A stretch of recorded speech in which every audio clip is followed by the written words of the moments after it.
বাড়ির পুজো থেকে অন্নপ্রাশন যেই অনুষ্ঠানই থাকুক না কেন মেয়েদের কাজের কোনো শেষ নেই।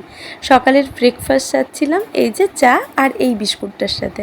অনেক টেস্টি ছিল এই বিস্কুটটা, আর এর সাথে একটু ব্রেডও খেয়ে নিলাম। আমি জানো তো রাত্রেবেলায় কাবলি ছোলাটা ভেজাতেই ভুলে গেছি, শরীরটা ভালো নেই তো কিছুই মাথায় থাকে না যেন। এরপর আমি কয়েকটা সিটি মেরে নিলাম, আর এই যে ছেলে এদিকে পড়াশুনো করছে। আমি সেই সময় গিয়ে স্নানটা সেরে চলে এলাম। আর আজকে না একটু আলাদা কিছু আউটফিট পরেছি, ওই পুজোর জন্যই। নতুন কিছু পরলে না মনটাও বেশ ভালো থাকে। এদিকে ছেলেকে বলছি যা স্নানটা করে নে, কথা শোন, শুনছেই না, এদিকে দুষ্টুমি করছে, তাই ওকে বকা দিলাম।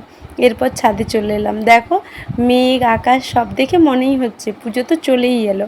আচ্ছা পুজো চলে এলো, ঠান্ডা ঠান্ডা ওয়েদার, কত সুন্দর একটা মিষ্টি ওয়েদার থাকবে, তা না এই বৃষ্টি এই রোদ যেন একদম বাজে একটা অবস্থা করে রেখেছে।